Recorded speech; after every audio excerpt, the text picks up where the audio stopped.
I'd first like to ask who studied Suttas 15 and 16? All right. Any questions?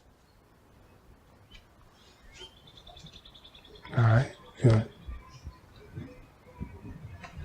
I also asked you to do an investigation of states, looking at the state of mind to see what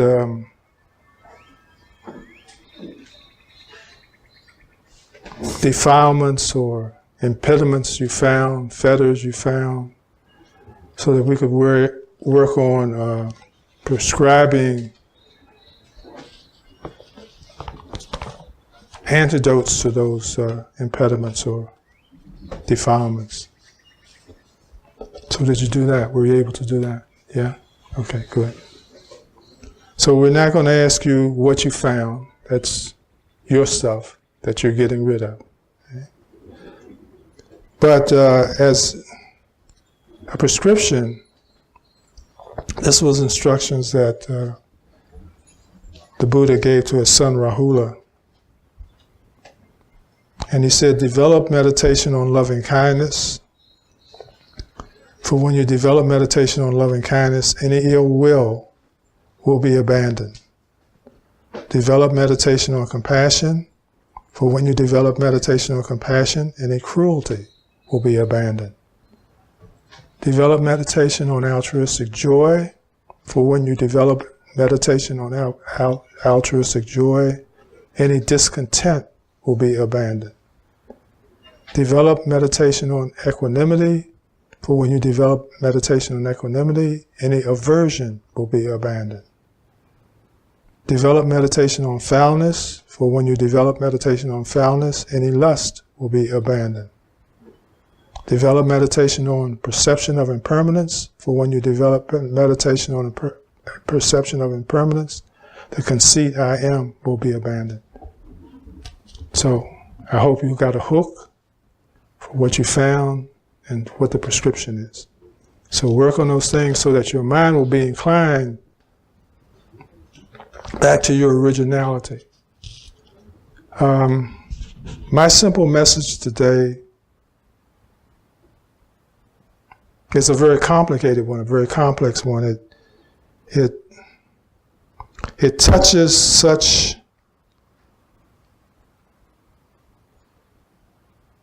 philosophical absurdity about no one has to do anything because you're already perfected, you're already sacred, you're already divine.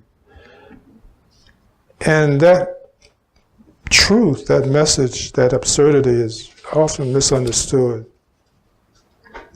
Because then people just sit back and say, well, okay, I won't do any work. And of course, then you just are who you are. So it's more like understanding the story of the Prodigal Son. In that story, the vision that I get is that we are all capable of returning to our source. And that if I'm going back home, that means I don't have to build a home, so I don't have to become enlightened. I don't have to become anything because I already am everything. Right? So I don't have to establish or build or access or generate or design. I just have to remove the rubbish that hides the entrance so that I can get back to my source, right? There's another story that I think is also appropriate. And that's about the blind man touching the elephant. And I use that a lot in my analogy. But in my opinion, the reality is that there are no blind men touching the elephant. There's just the elephant touching the elephant. And there's really no elephant. Think about it. And we'll discuss it whenever you're ready. What this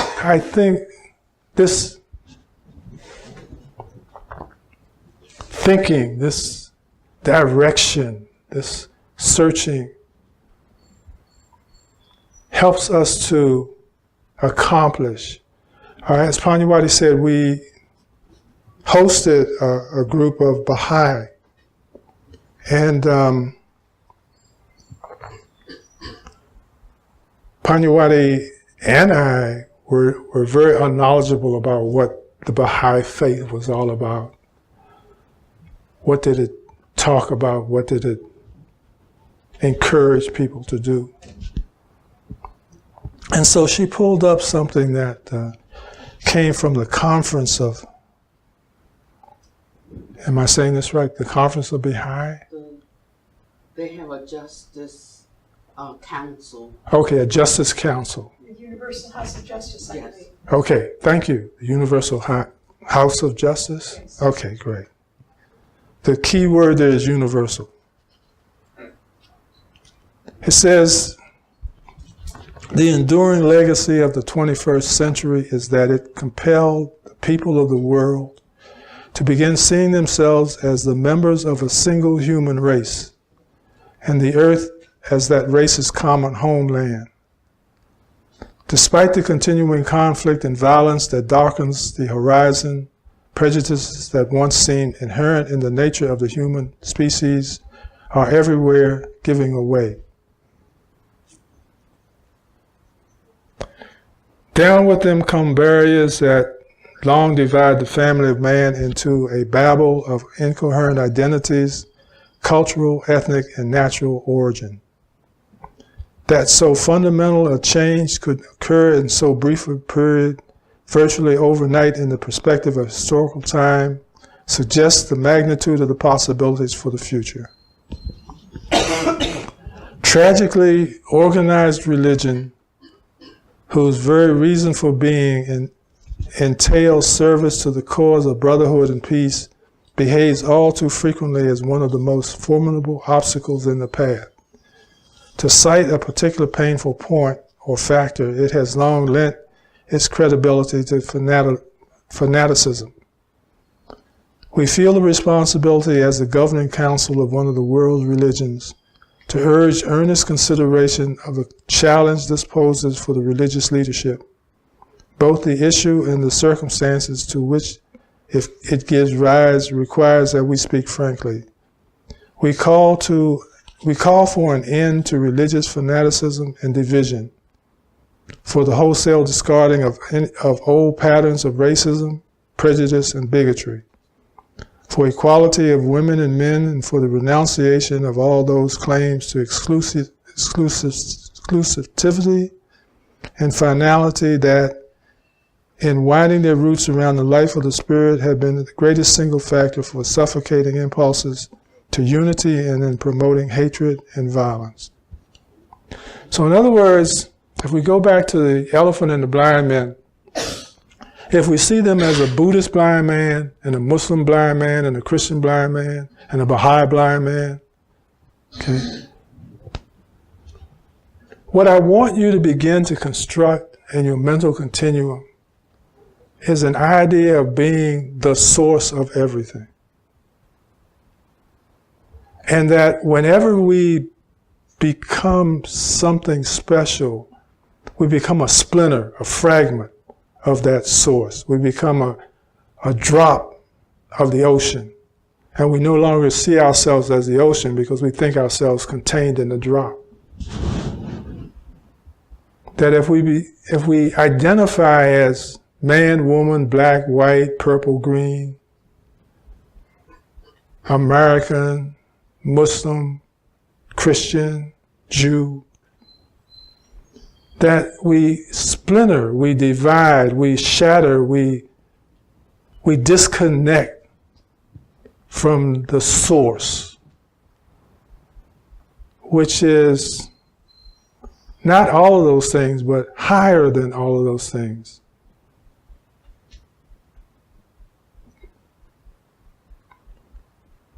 And as long as we identify as something specific, we will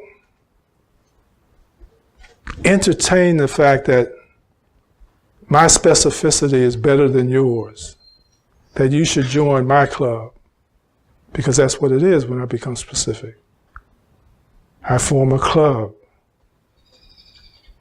My guys, my gang. And mine is better than everyone else's, or I wouldn't be part of it. So let's resist the impulse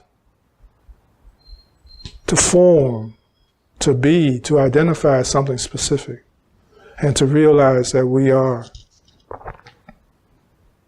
not enlightened, but we are the source of enlightenment. We're not God, but we are the fountain from which God springs. And as long as we maintain the unity with everything and every purpose, we will no longer have this craziness that we have out here today. So, thank you for listening, and I'm open to comments. There's no me, there's no you, there's no elephant, there's the perception of self, there's the perception of you, there's the perception of the elephant. But in reality, it's all just your perception of it.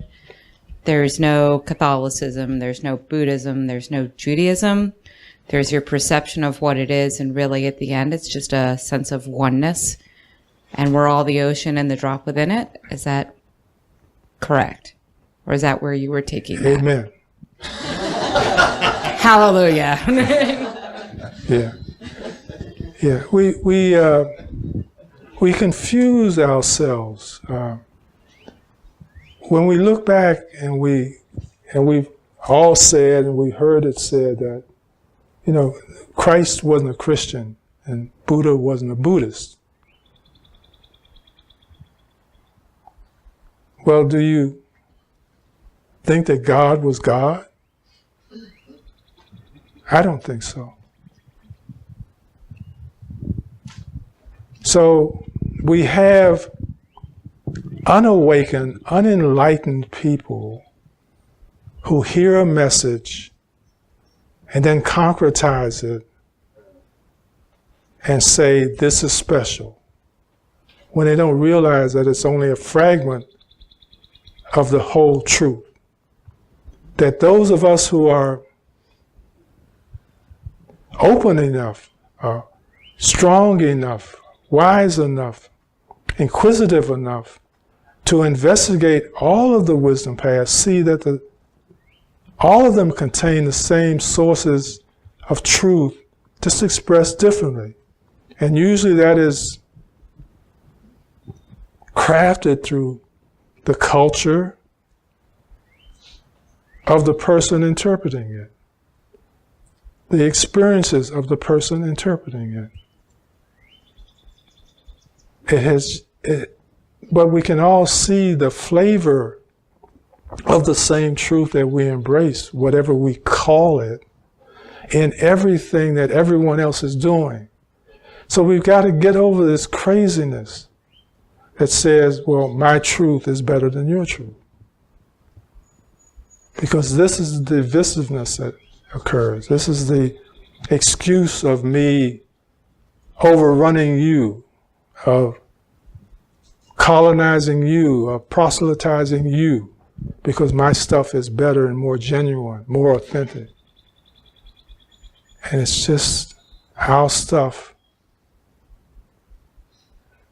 And as Dina says, there is no us, and there is no me, and there is no you. There just isness. And it's all the same truth. And if we can just start embracing each other in that fashion, all of this other foolishness, this fighting, this will begin to dissipate, drop away. So, consider it, think about it, and embrace it if you want to. So essentially, we're living, all of us are a collective conscience living a semi-lucid dream. Because nothing around us, apparently, is real, correct? Everything is created in our minds, so... And yet, we're still unaware that this is the truth, no matter... We're still blind, yeah. So, it's kind of like a semi-lucid dream, where you're somewhat aware of what's going on, and you're able to control what you're doing, but you still don't see the big picture. Some are. Unfortunately, not enough are even aware that they're dreaming. Some are thinking that their dream is real. So thank you. All right. Yes. I would like to share that my wife and I just got back from northern Arizona, including the Grand Canyon. And one evening, I was able to sit on a point overlooking the canyon as the sun set, and I was able, by virtue of the training that I have received here and elsewhere, I was able to meditate with my eyes open, watching that, and my selfness was dissolved into the oneness. There was no one watching the sun setting, was it? Yeah, that's cool, man. That's what I'm talking about. I'm having some trouble lately that the more I am one with nature and comfortable with, for the first time, really feeling the flower, the bird, and it's like in that sphere, I don't have any conflict and very peaceful. And yet that created actually more frustration in the human world and human world. So somehow when I look at this samsara, all these, what's going on in the world or whatever, I can't really be with it the way I'm walking in the wild. So theoretically, in my mind, I understand that this is a wave and this, it's just the theoretical things are there. But physically, I am feeling two different things when I'm walking around the nature, that my body and everything is just so relaxed and all that. As soon as I'm in this world, my body doesn't feel it. So, I mean, obviously it is about the practice, but I feel like I'm in the, these rapid white water, going through in this world, and then there's another. So I'm very split in this two world. Okay, well, just remember that you are the one that's causing the schism, and you are the one that's causing the unity. Yes. And when you stop it,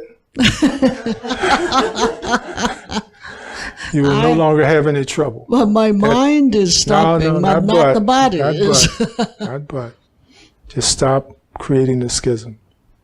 Whenever I'm separated, I will feel that disharmony. I'll feel that incoherence between me and the other. Yeah. And that is just a revelation or a sign for me to remember that I'm stepping in dog poo. Not that dog poo is bad, but I'm just stepping in it. And for me to take my shoe off of it and to get back into some kind of unity with all that's around me. And stop evaluating that the bird is better than this person that's walking down the street, right? That the tree is more benevolent than this old woman that I see shuffling down the street with a bag. That they're all the same. They're just different expressions of the same source. But in theory, so if you only saw trees and there were no birds, and there were no people, and there was no earth, you would soon get bored. This is why we have such variations. So we have like a meadow, so that we never get bored, that we're always excited, always glad to see something different, something new. But it's all the same thing. It just appears to be different. But if you can start to see that it's all the same in its difference, then you will have no schism. So, but how do you go from the understanding and the mind and the heart and then the peace in the body?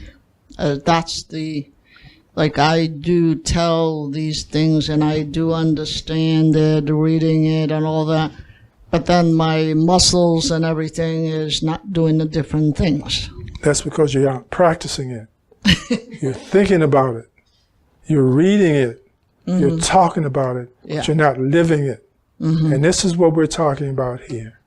We're talking about, let's stop talking about our Christianity or our Judaism or our Islam or our Buddhism, and let's start living it. And when we start living it, we will find that it's all the same stuff. So if I feel discordant, it's because I'm not living it. So I think her question was like, how do you do it? And you know, the only way that we can get better at something is that we have to keep practicing.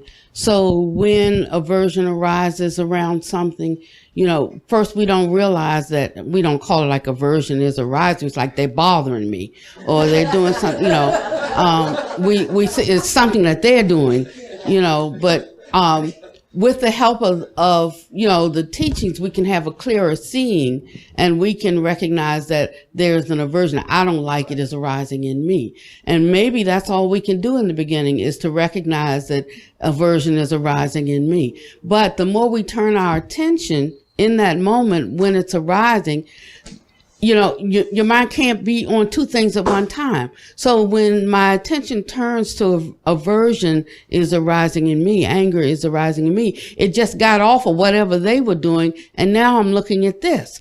And so the more we're able to shift and look right then, the more that there's a release from the indictment from the other person. Now I'm working with this that's arising in me. Why is aversion arising? Because I don't like it. You know, so I want something different. You know, but this is what it is. And so being patient, but with ourselves, but really recognizing and really facing, you know, dealing with whatever's going on inside is what we do continually.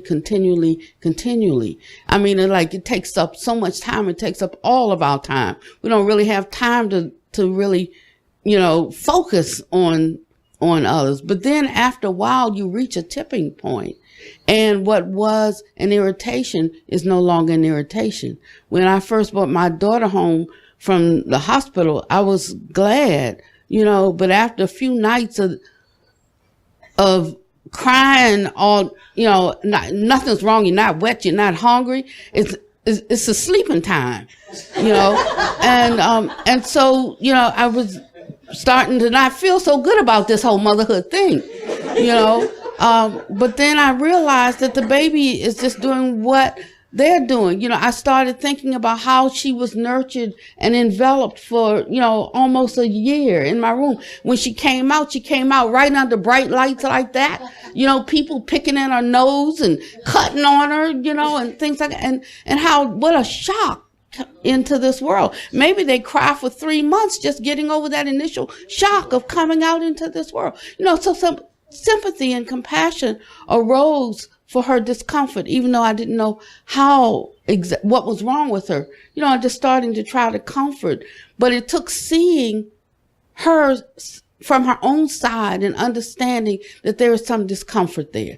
You know, so it's in these ways, changing the way giving people more of a pass, understanding that there must be something really troubling them that makes them say what they say or do what they do, or, you know, or recognizing that, you know, they don't even know you, so it can't have anything to do with you. It's what's all in their mind. Or, you know, and in this way, we gradually drop the aversion, and we might go to the next phase. Well, they're just being them, you know, and that might not be that compassionate, but at least now you're not judging, you know, them, and you're not feeling so much personal pain over the interaction. That's just them being them. Well, you know, but then after a while you start to feel more compassionate towards them and see if maybe I can say something, or maybe they misunderstand me and I don't have to say you misunderstood me. I can just recognize they misunderstood me, you know, and no need to say anything. And gradually like that, we grow. Yeah. And with cultures, I think that's a good thing. I think it's, you learn from different people. You know, if you just take the way, my way is the best way, is the only way, and you just look at a culture and you look like maybe they're not using a fork, they're using chopsticks, or just something different, or, you know, they eat different, or they look different. If you can embrace it instead of like saying, you know, this is better, my way is better, I look better, and you can get over that. But I think it's a good thing. I agree with you. I do.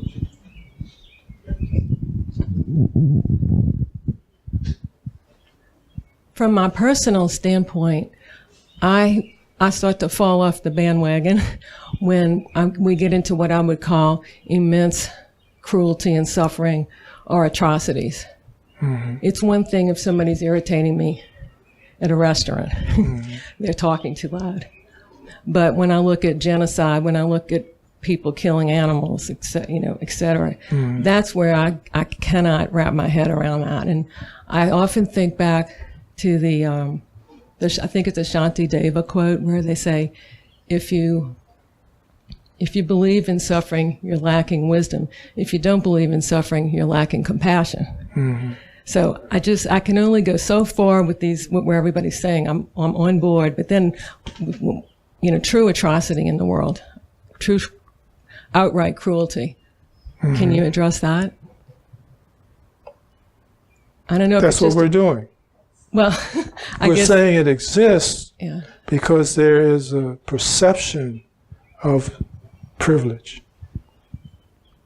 That when we work on ourselves and see that we're no different from everything else in the whole reality spectrum, then we stop feeling that we have the right to use, abuse other things that look different from us. So if I see someone kill a puppy next to me, what is my appropriate reaction?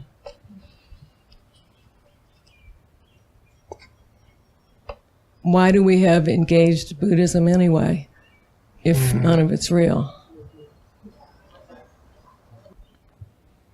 The situations, the conditions that we review, atrocities, genocide, racism, sexism, are all due to conditions.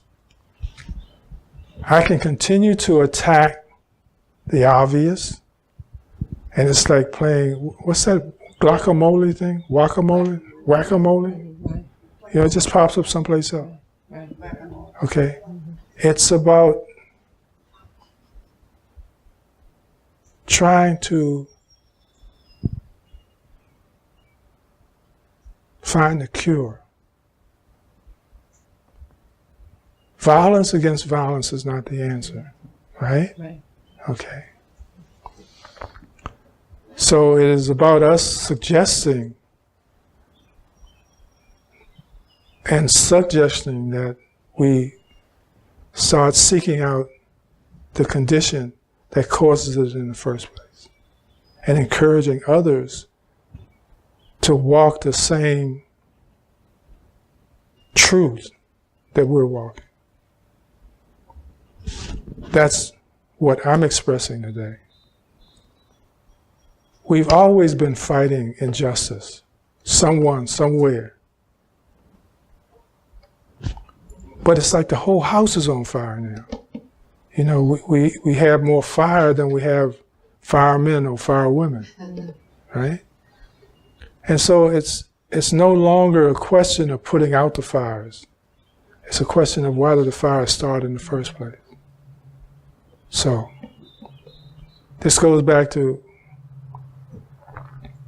helping people work with their own anger, helping people work with their own conceit, helping people to see it so that they can eradicate it within themselves, which then does not infect their choices and the people around them, right? So we're working on that, but we're working on it from this point, not this point, not the immediate expression of our discontent, but like, well, why is this happening in the first place?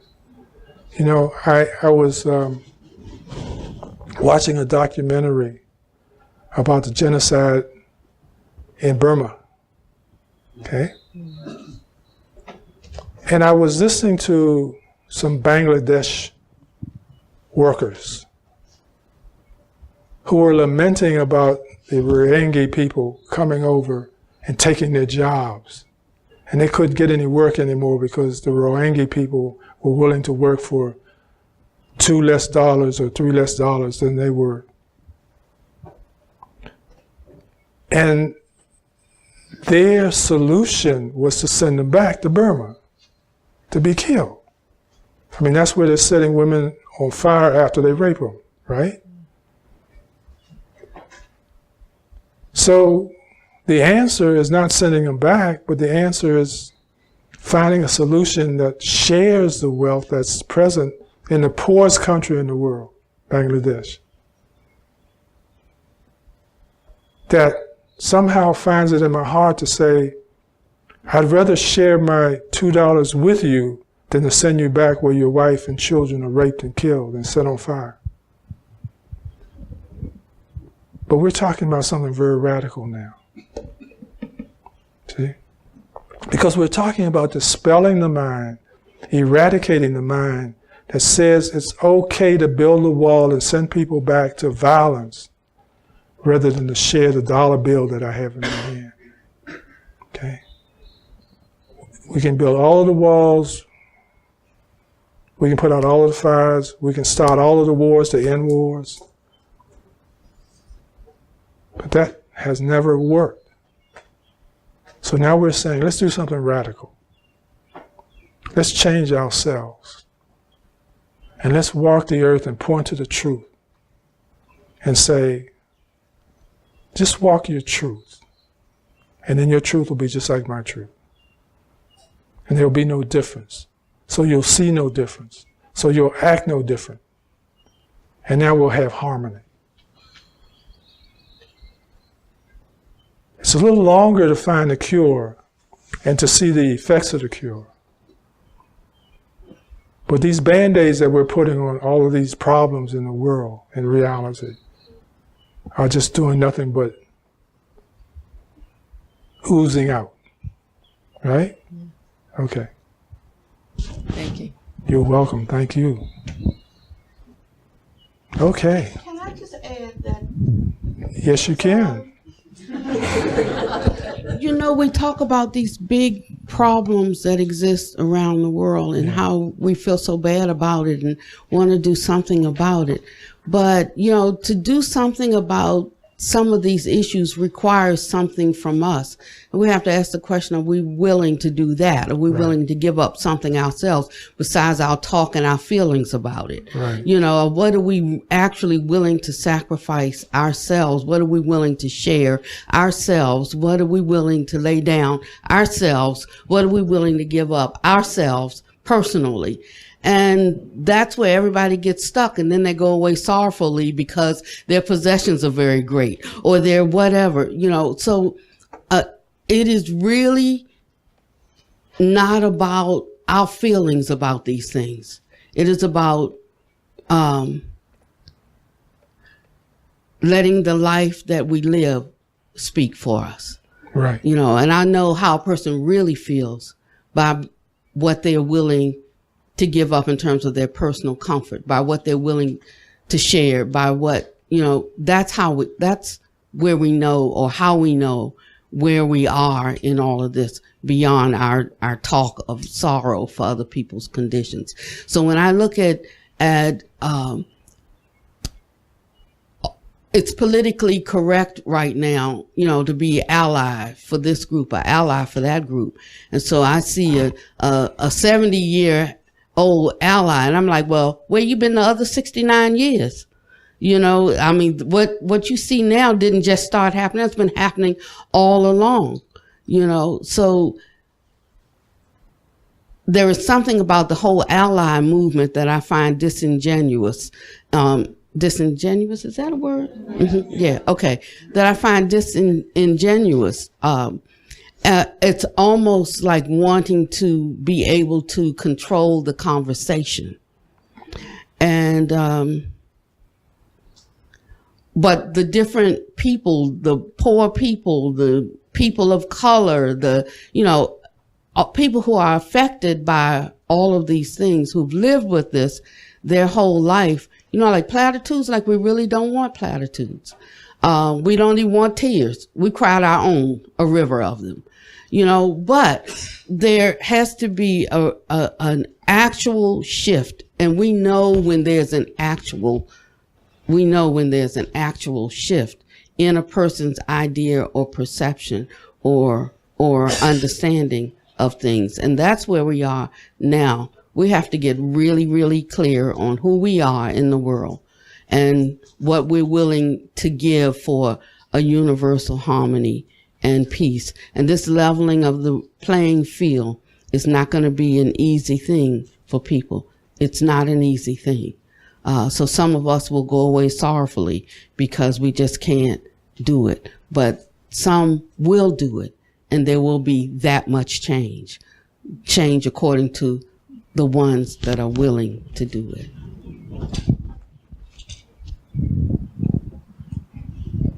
Bury my heart at Wounded Knee. It's been going on forever. And as Pannadipa said, when we begin to realize that it's got to stop, and then I've got to be the one that stops. I can't worry about other people doing it or not doing it. But I've got to make sure that I stop it.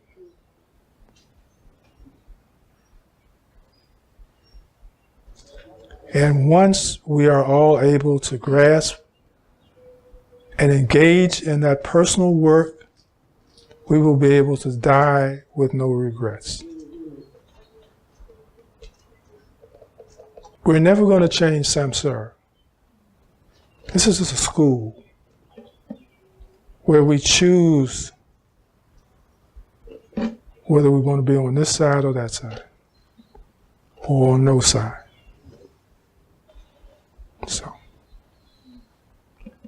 hopefully, what we've said today will make you go home and think. That's all. I want you to think about it.